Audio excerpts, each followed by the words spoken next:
Nous sommes beaucoup bénis par la grâce de notre Seigneur Jésus. Amen. Celui qui nous a permis encore aujourd'hui de passer ces moments ensemble, nous le disons merci. Nous le sommes vraiment reconnaissants. Amen. Ok. Et comme nous l'avons dit, c'est un séminaire de une seule journée. Et je crois que maintenant, voyant la lutte des choses, nous serons pratiquement sur l'avant-dernier des enseignements. Amen. Nous avons déjà parlé de beaucoup de choses. Nous sommes spécialement sur la communication dans le mariage. La communication dans le mariage. Amen.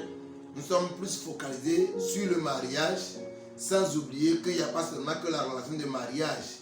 Cela va commencer d'abord par l'amitié, continuer par le fiançailles, avant de venir dans le mariage. Amen.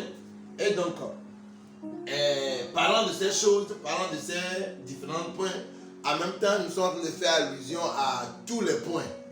À la relation d'amitié, à la relation de fiançailles et en même temps à la relation de mariage. Mais nous sommes plus basés sur le mariage et pour que ceux qui sont dans la relation d'amitié commencent par apprendre un peu ce qui les attend dans le mariage.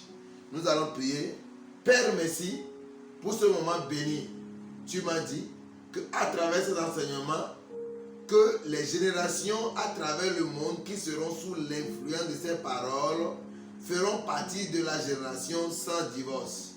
Tu dis, toutes les relations d'amitié, de fiançailles, qui vont accepter, recevoir ces connaissances avant de rentrer dans le mariage seront des couples d'impact.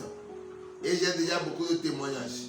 Et tu m'as dit encore que ceux qui sont déjà dans le mariage et qui recevront cet enseignement feront partie de la génération sans divorce. Père, merci parce que ta parole est oui et amen. Et je déclare au nom de Jésus, tous ceux qui sont sous l'influence de ma voix bénéficient de cette bénédiction au nom de Jésus. Amen. Oh, alléluia. À cause du temps, nous venons de finir les fondements de la communication. Amen. Nous allons continuer rapidement afin de ne pas être en retard. Amen. Ok. Soyez beaucoup bénis. Je suis ravi de vous voir encore si nombreux. Amen. À me suivre en ligne sur YouTube, sur Instagram, sur Telegram, sur Facebook Live directement. Je bénis le Seigneur pour la vie de tout le monde. Je prophétise au nom de Jésus.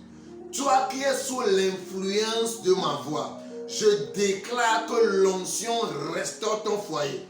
Toi qui es sous l'influence de ma voix, je déclare au nom de Jésus que ton cas est différent. Quels que soient les démons de famille, quelles que soient les attaques venant de la famille, je déclare que toi tu expérimentes le contraire dans ta maison. Au nom de Jésus, amen. Ok, rapidement, nous allons continuer. En même temps, la place de Dieu dans la communication. Dans un foyer ou dans une relation, soit d'amitié ou de fiançailles. La place de Dieu. Plusieurs croient que si nous prions avant de causer, nous avons invité Dieu. Écoutez, Dieu est plus invité par notre vie de tous les jours que l'acte que nous posons. Pas parce que tu as prié avant de commencer la journée que Dieu est permanent dans ta vie. Pas parce que tu as prié avant de commencer une relation ou bien une communication ou bien quelque chose de spécial dans le foyer que Dieu est permanent dedans. Après la prière, après les jours, après la prière pour ce que tu as voulu faire, quelle est alors la suite? Tout cela influence. Donne-moi un bon amen. Comment savoir, alléluia, comment savoir que Dieu est dans une relation? Amen. Ok. Rapidement, nous pouvons aller dans Matthieu 7, le verset 24 à 28. Là-bas, Dieu a fait allusion spécialement à deux types de maisons. Une maison qui est bâtie sur le roc et l'autre maison qui est bâtie sur le sable. Et spécialement, Jésus disait que la maison qui est bâtie sur le sable ne pourra pas résister. Mais la maison qui est bâtie sur le roc, elle pourra résister au vent. Ok, nous allons le lire. Nous allons le lire. Allons rapidement dans Matthieu. Je vous avais déjà fait savoir que l'école est laïque. Elle est permise à tout le monde. Les animistes, les musulmans, par tout le monde. Seulement que moi, je suis un serviteur de Dieu et je ne peux rien faire sans la parole de Dieu. Donc ne soyez pas gênés de ce que je lis la Bible à l'école de mariage. C'est la fondation de tout mariage et nous ne pouvons pas parler du mariage sans parler des Écritures. Rapidement, nous allons lire dans Matthieu 7, le verset 24. Matthieu 7, le verset 24. Ainsi, quiconque entend de moi ces paroles et les met en pratique sera semblable à un homme prudent qui a bâti sa maison sur le roc. Amen. Celui qui bâtit sa maison, celui qui bâtit son foyer sur Christ, l'a bâti sur le roc. Écoute-moi. Mais la Bible dit, la pluie est tombée. La pluie tombe de haut. Près de l'eau. Et les torrents sont venus du côté. Les vents sont soufflés et se sont portés sur cette maison. Elle n'est pas tombée car elle était fondée sur le roc. Mais quiconque entend de moi ces paroles et ne les met pas en pratique sera semblable à un homme insensé qui a bâti sa maison sur le sable. La pluie est tombée, les torrents sont venus, les vents ont soufflé et se sont abattus sur cette maison. Elle est tombée et sa ruine a été encore plus grande. Cela voudrait dire qu'il y a deux types de foyers. Les foyers bâtis sur Dieu et les foyers bâtis sur les connaissances humaines. La Bible dit que le foyer qui est bâti sur Dieu, c'est elle qui demeure quand la pluie tombe, quand le vent souffle, quand les torrents viennent. Maintenant, laissez-moi vous dire ça un peu. La pluie vient de haut. Le vent vient de l'entour. Elle peut venir de devant, elle peut venir d'un côté ou de derrière. Les torrents, c'est l'eau qui sort, l'inondation peut-être, ou l'eau qui sort de la terre. Cela veut dire que dans un foyer là, les attaques peuvent venir du haut. Les attaques peuvent venir des pères spirituels. Les attaques peuvent venir des parents. Elles peuvent venir du haut. Elles peuvent venir des frères, des cousins, des cousines, des anciens, des êtres. Elles peuvent venir du diable d'en bas. Mais si le foyer est bâti sur la parole de Dieu, la Bible déclare qu'elle pourra résister. Alors, quel que soit ce que nous allons enseigner, si nous n'enseignons pas comment bâtir un foyer sur la parole de Dieu, nous aurions parlé en vain. Amen. Maintenant, oh, alléluia. Dieu est l'initiateur du mariage. Dieu est celui qui a mis le mariage en place. Et pour que le mariage réussisse, nous ne pourrons jamais le faire sans contacter cet initiateur qui est Dieu. Alors, rapidement, comment est-ce qu'on reconnaît un foyer qui est bâti sur la parole? Amen. Quand la relation est bâtie sur l'amour agapé, on reconnaît le couple qui est basé sur la parole de Dieu si ils ont bâti leur foyer sur l'amour agapé. L'amour agapé est l'amour dont la Bible nous a parlé de 2 Corinthiens 13 à partir du verset 4 à 8. L'amour agapé. Prends le temps de l'étudier à la maison. La Bible dit qu'elle croit tout, elle accepte tout, elle supporte tout, elle comprend tout, elle est partout, elle n'est jamais fatiguée, elle ne périt jamais. Le couple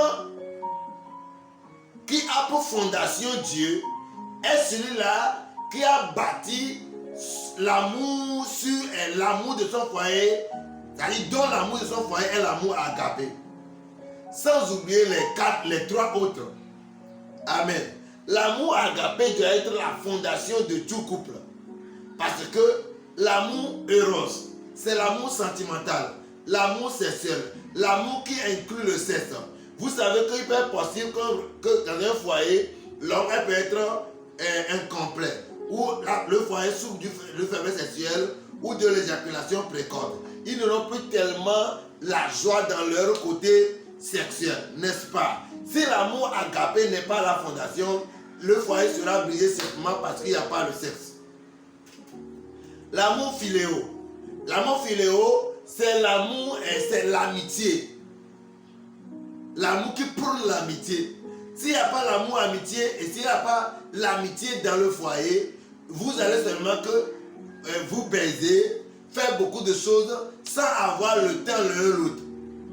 N'oubliez pas, dans une relation, les hommes sont plus attachés au sexe, mais les femmes sont plus attachées à l'amour philéo. Les femmes préfèrent plus qu'on cause avec eux. Les femmes préfèrent plus qu'on les séduise. Les femmes préfèrent plus qu'on soit rapproché à eux, qu'on ait tout le temps l'attention sur eux. Elles aiment qu'on cause avec eux. Elles aiment qu'on passe beaucoup de temps avec eux. Les femmes aiment plutôt qu'on les caresse, qu'on les touche, qu'on s'amuse avec eux au lieu de les pénétrer.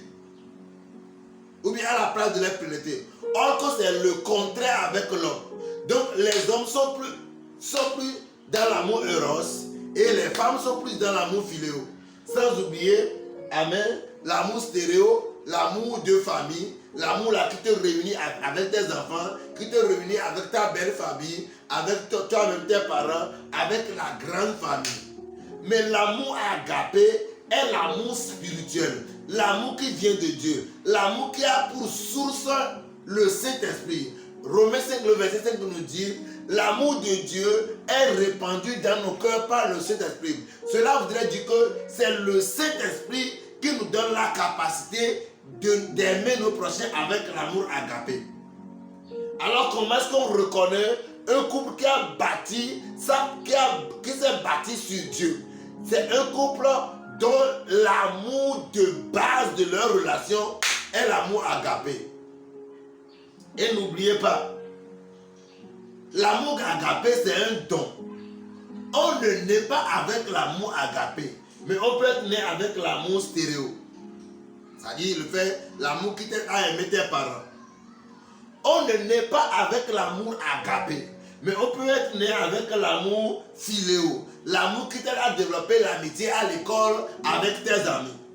On ne naît pas avec l'amour agapé, mais à un moment donné, on peut développer l'amour eros, c'est-à-dire l'amour sentimental, l'amour sexuel, l'attirance sexuelle.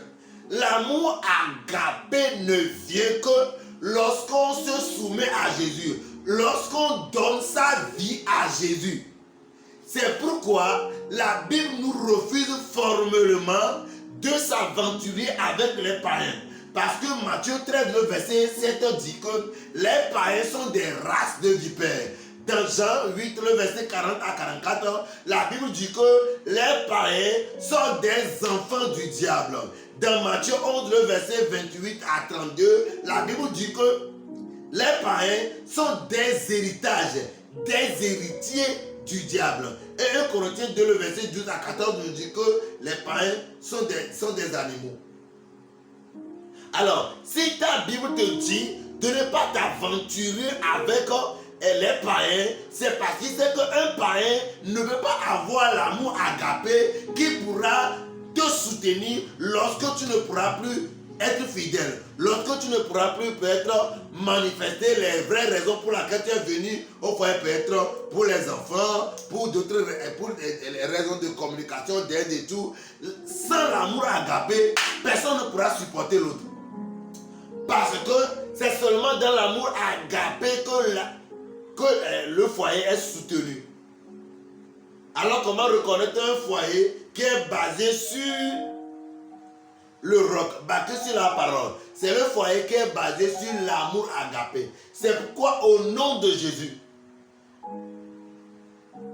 tous ceux qui sont sous l'influence de ma voix, vous qui me suivez en direct, je déclare au nom de Jésus, par la puissance du Saint-Esprit, je déclare que l'onction intervient dans vos maisons tout de suite. L'amour agapé prend place au nom de Jésus.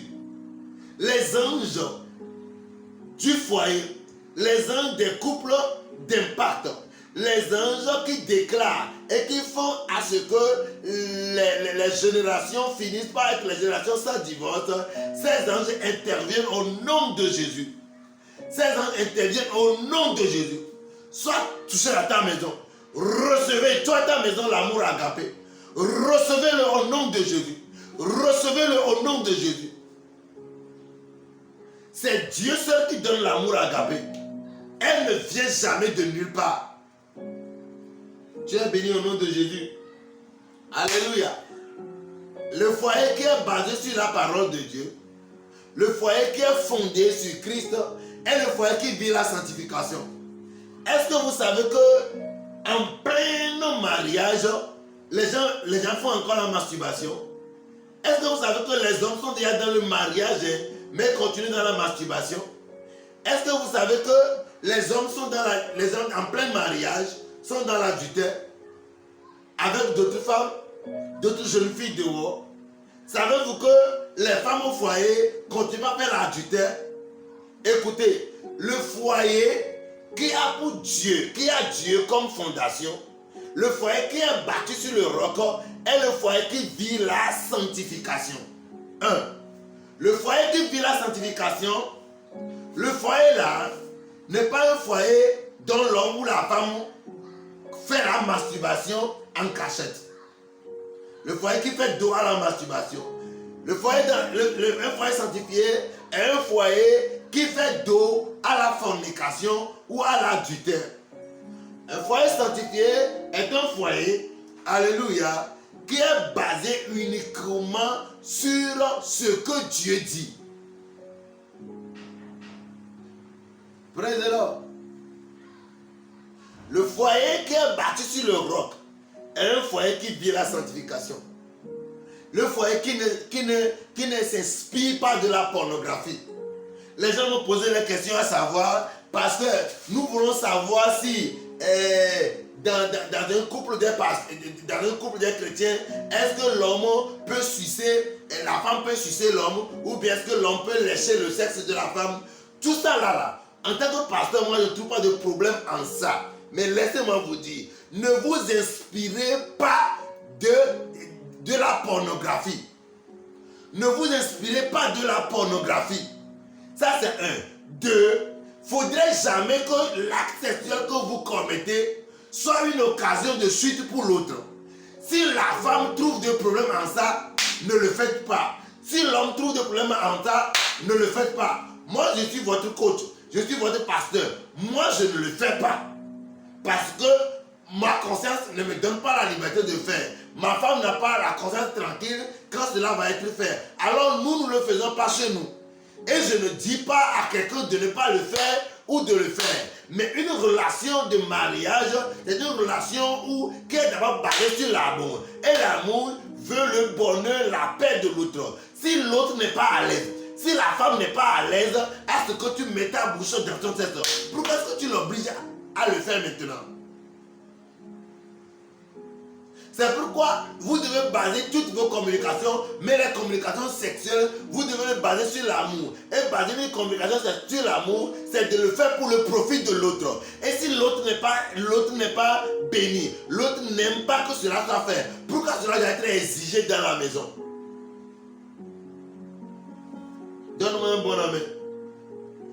Un foyer qui est bâti sur la parole de Dieu, sur le roc, est un foyer qui n'est pas basé sur la pornographie. Pasteur, est-ce que nous pouvons nous inspirer de la pornographie pour commettre le sexe dans le foyer? Je dis 100% non. Est-ce que tu vas accepter que ta fille devienne pornographe? Est-ce que tu peux accepter que ton fils là devient pornographe? Écoutez-moi très bien. Les enfants qui sont nés par l'inspiration de la pornographie vont jouer le porno un jour. Papa, est-ce que tu vas accepter que ton enfant, quand il va avoir 15 ans ou bien 20 ans, il voyage dans l'estrato pour devenir un homme, un pornographe? Tu vas accepter. Maintenant, pourquoi est-ce que tu veux maintenant t'inspirer des enfants perdus, des hommes perdus là, pour avoir la paix dans ton foyer? Je vais profiter pour vous le dire. Ceux qui m'écrivent, me demandant, parce que, est-ce que c'est possible d'utiliser les pommades magiques pour faire le sexe? Je dis non. Parce que le sexe, c'est une vie de tous les jours. Et le jour que vous n'allez pas trouver les pommades, vous allez faire quoi? Pasteur, est-ce que nous pouvons prendre les médicaments pour bien commettre l'acte sexuel avec nos femmes? Moi, en tant que cause, je dis non. Je dis non parce que quand tu commences avec le médicament, tu vas finir par la prostate. Et le jour que tu ne trouves pas de médicament, tu ne pourras pas satisfaire ta femme.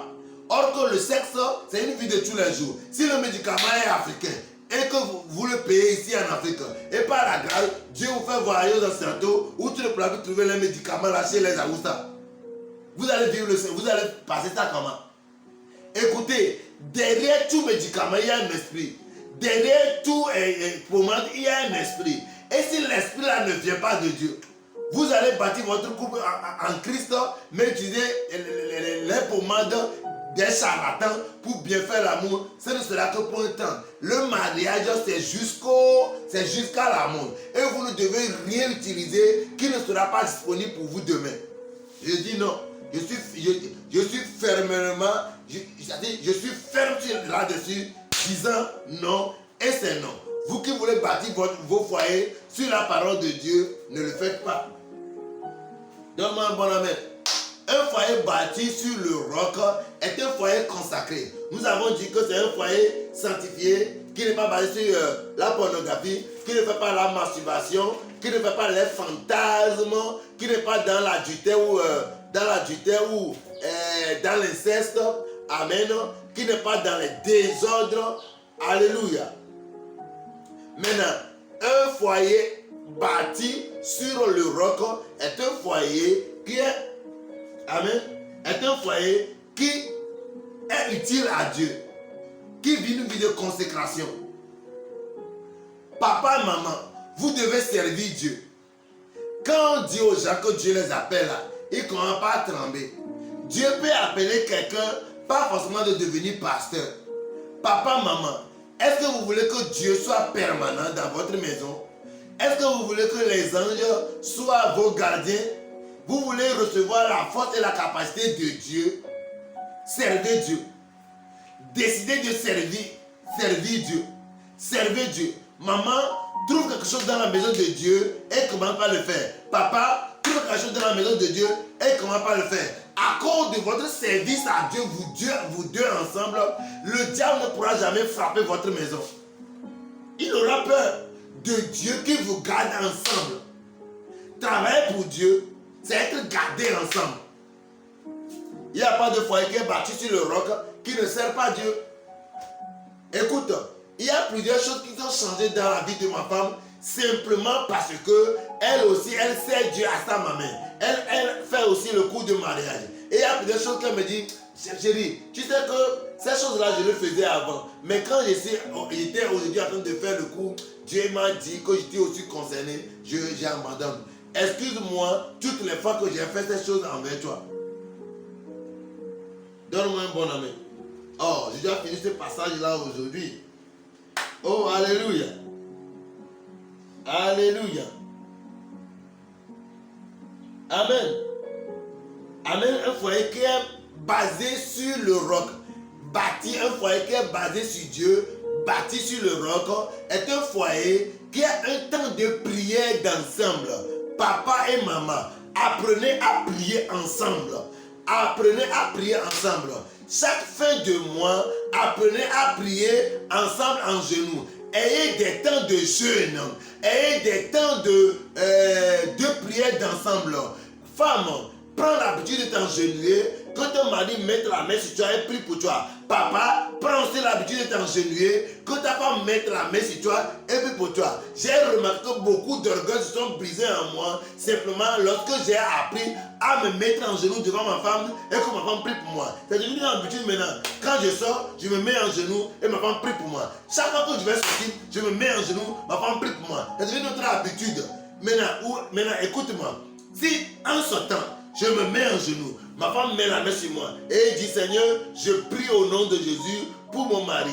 Je le déclare qu'il est en sécurité. Il va et revient revient correctement. Je chasse autour de lui tout ce qui ne va pas faire le bien de ce foyer. Au nom de Jésus, papa, je t'aime, passe une bonne journée, va et reviens en paix. Reviens avec ce dont nous avons besoin, au nom de Jésus, amen. Selon toi, si ma femme prie pour moi comme ça, est-ce que je peux tomber dans l'adultère dehors? Jamais. Si Dieu a quitté les cieux et est venu sur la paix à la terre, fait la paix avec nous, pourquoi les hommes sont si orgueilleux? Pourquoi les hommes sont si orgueilleux? Toi, avant de te coucher avec ta femme là, quelle est la position normale que nous utilisons? C'est lorsque l'homme se met en genoux et la femme est assise. En réalité, cela voudrait dire que la femme est reine. Elle s'assied. Et là, l'homme se met en genoux à côté devant elle avant de commettre l'acte sexuel. Ce n'est pas la position par laquelle la fécondation est plus facile. Tu l'as que pour faire la fécondation, pour avoir les rapports sexuels, pour avoir des enfants, est-ce que tu crois que c'est les rapports sexuels qu'on fait dans la douche, sur des murs, sur les tables, partout dans la maison? C'est elle qui a abouti aux enfants? Non. Non. Tout ça là, c'est pour donner vie. Tout ça là, c'est pour donner la joie dans le foyer. Mais le rapport sexuel qui aboutit aux enfants là, c'est elle, celle qui est faite sur le lit, où la femme est assise, où la femme est couchée, bon, sur la femme couchée, et l'homme en genoux devant. Maintenant, pourquoi toi, homme, quand tu te mets en érection, tu t'en genoux avant de te satisfaire, et quand tu te lèves maintenant, tu chantes de voix. Non. Apprenez à vous humilier. Papa, ta grosse voix ne peut pas amener la paix dans la maison. Ton argent ne pourra pas amener la paix dans la maison. Ta manière de faire le rapport sexuel ou ta manière de dynamique au lit ne pourra peut-être pas amener la paix. Si tu offenses ta femme, sois humble, mets-toi en genoux et demande pardon. Tu sais pourquoi Dieu a demandé à l'homme d'aimer la femme et à la femme d'être humble? C'est parce que Dieu sait qu'il avait déjà mis l'humilité en homme envers sa femme. Tout homme normal doit être humble vis-à-vis de sa femme. Tout homme normal qui aime Dieu, qui veut voir son couple avancer, qui veut voir les enfants devenir des grandes personnes demain, doit être un homme humble vis-à-vis de sa femme. Et cette femme doit être capable d'aimer son mari sans beaucoup parler. Dieu a déjà mis ça en nous.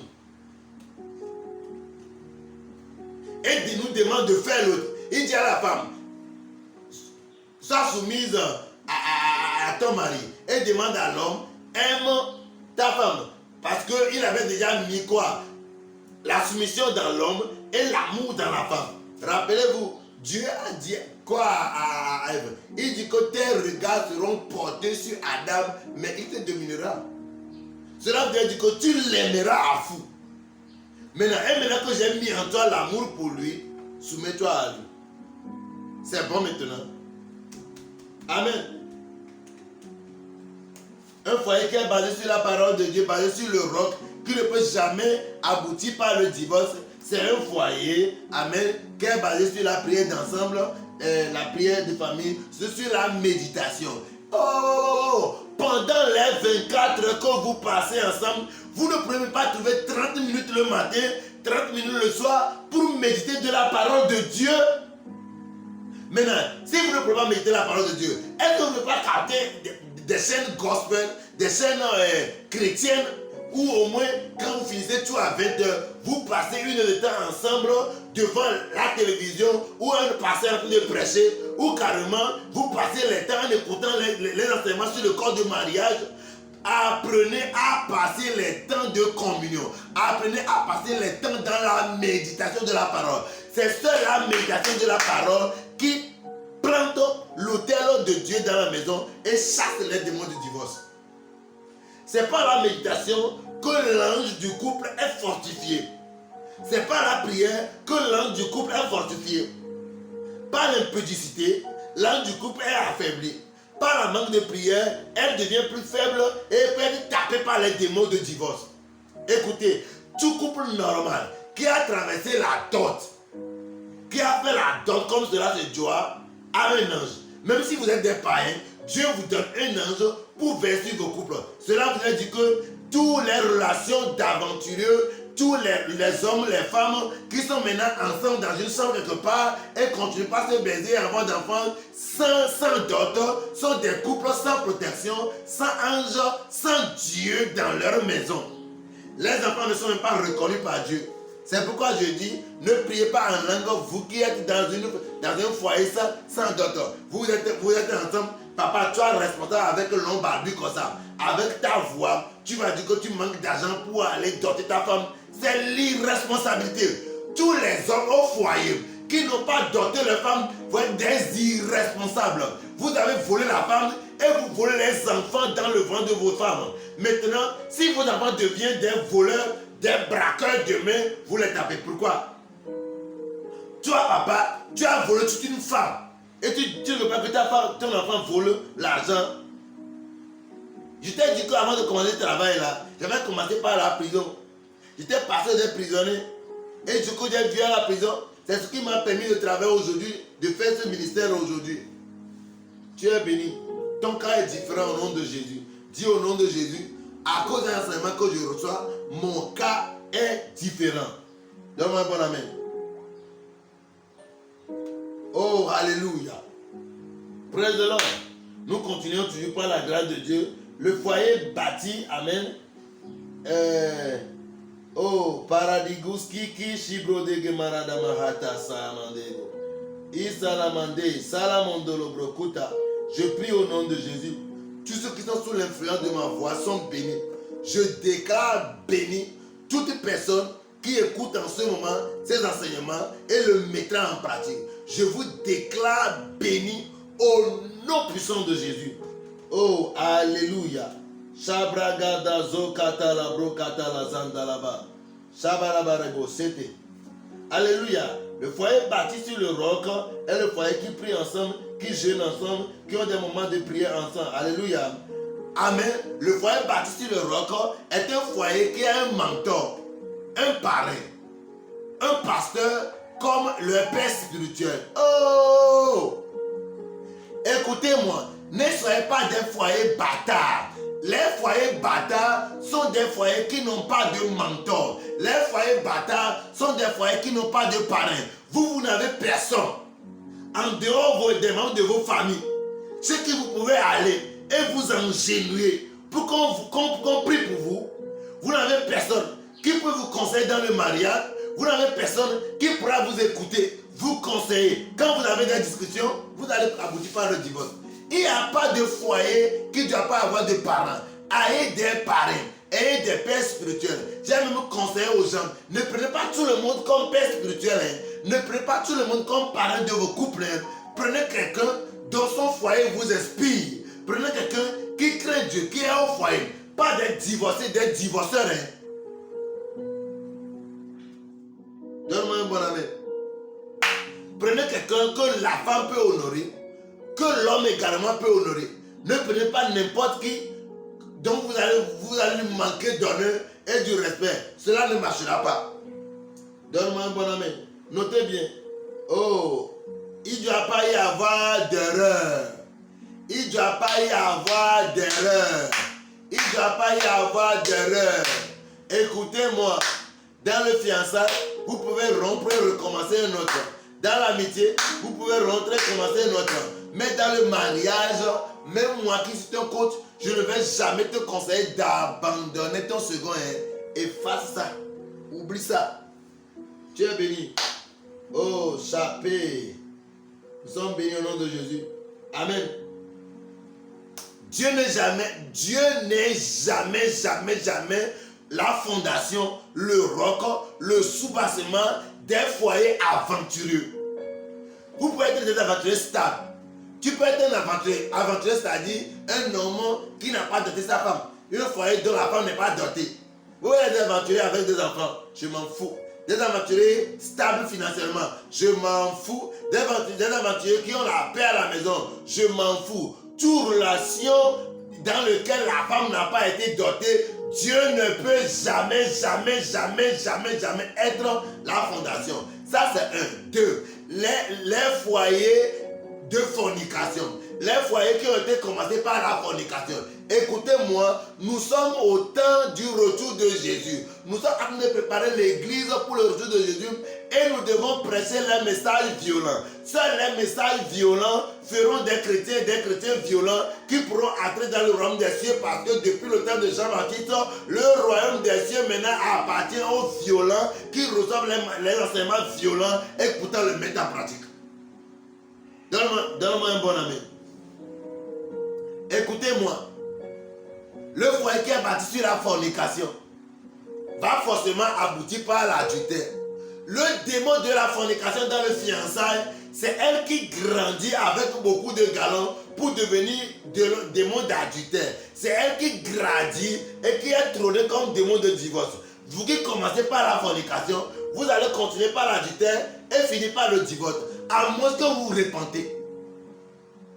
Et je suis en train de prier en ce moment.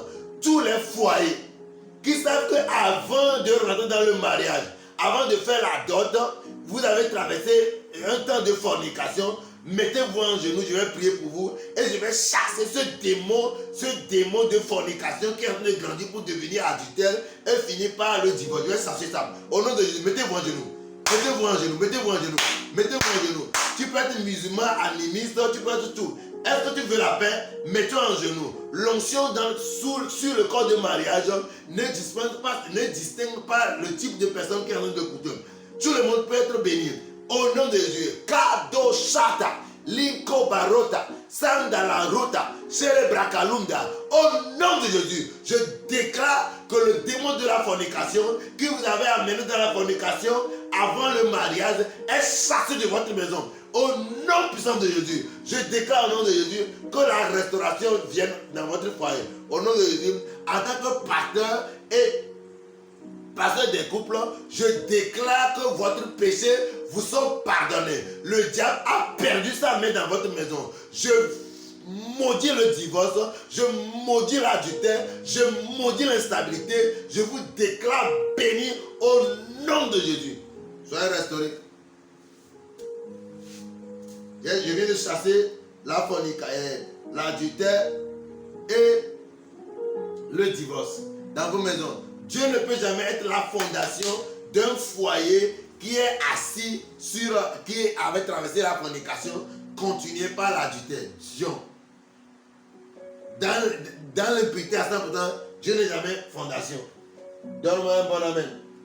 Praise the Lord. Dieu n'est jamais fondation ou le roc sur lequel les foyers, les relations de fiançailles qui sont dans la fornication. Ok. Oh, shalabarabaraba. Alléluia.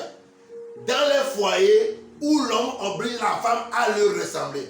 La femme oblige l'homme à lui ressembler. Les foyers là, Dieu n'est pas la fondation. Le foyer dans lequel Jésus-Christ seul et sa parole est l'image suspendue au salon. C'est dans ce foyer-là que Dieu règne. Si dans le foyer, papa oblige maman de le ressembler, maman oblige papa de le ressembler, Dieu ne peut jamais être la fondation de ce foyer. Amen. Apprenez ça aujourd'hui. Dans tout foyer normal, qui veut que Dieu soit la fondation, le soubassement, le roc, ressembler à Christ,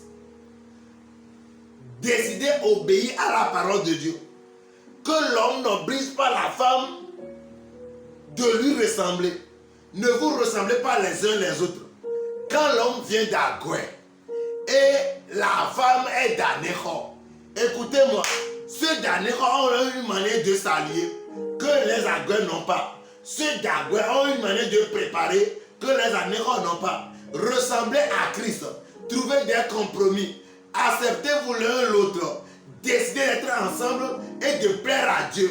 Méditez la parole de temps en temps pour pouvoir développer l'esprit d'unité, l'esprit d'union dans votre foyer. Sans cela, votre foyer peut aller à l'apogée et tomber après. Aller au sommet et tomber après. Donne-moi un bon amen. Dis au nom de Jésus, moi mon cas est différent. Et je vous conseille, maintenant, toi qui m'écoutes, Madame, laisse-moi te dire une chose. Tu ne peux jamais combattre le démon qui détruit le foyer si tu ne soumets pas ton foyer en Dieu, à Jésus. Mais tu ne peux pas être païen et soumettre ton foyer à Christ. Donnez vos vies à Christ. Vous deux assis au salon, fatigués de ce que vous voyez dans le foyer là.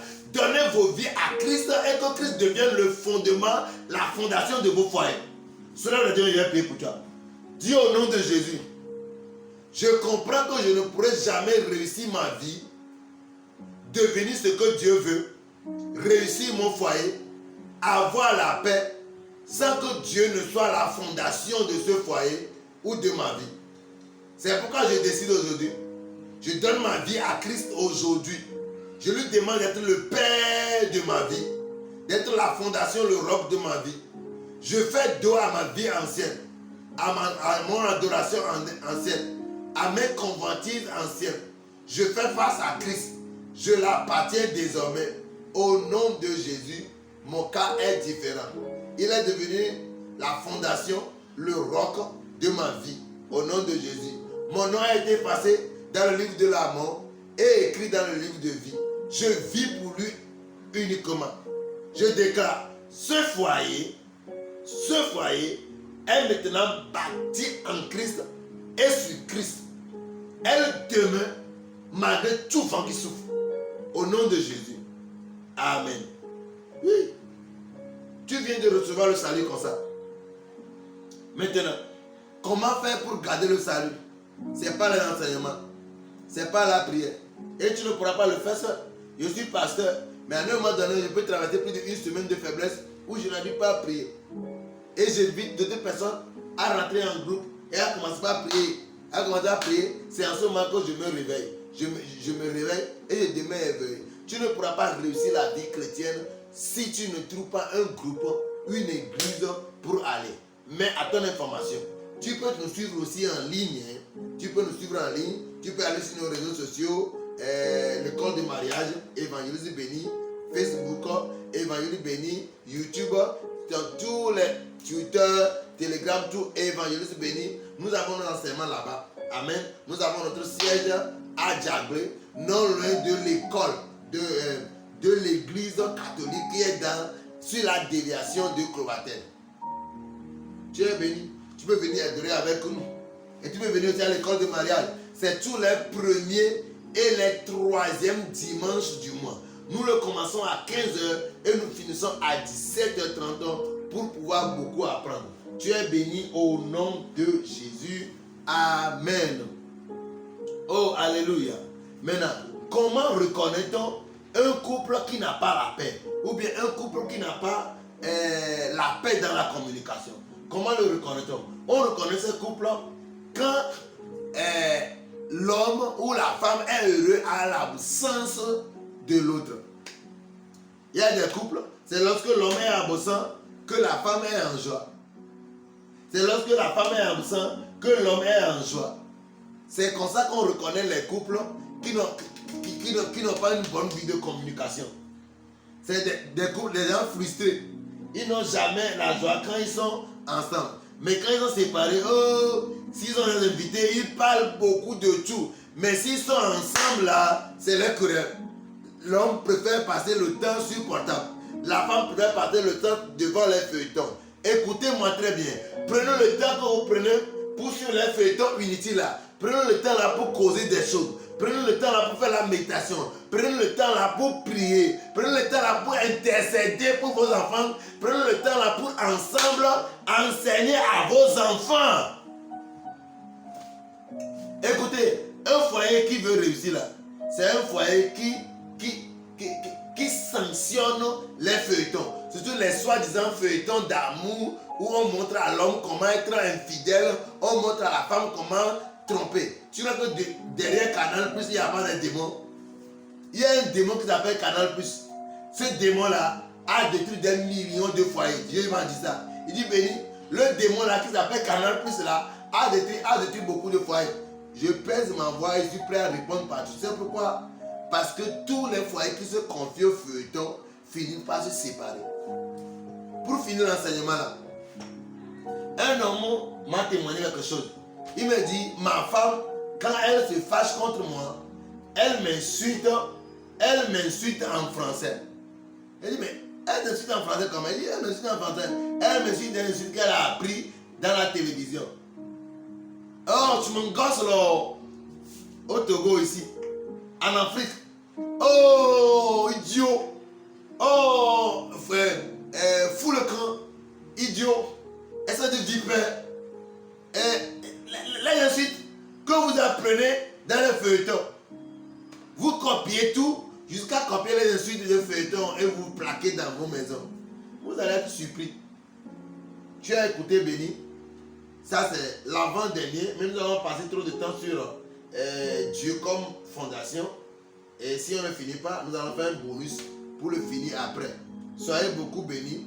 Vous avez écouté l'évangile béni. Ça c'est notre 6e enseignement en bloquant sur la communication. Nous vous déclarons bénis.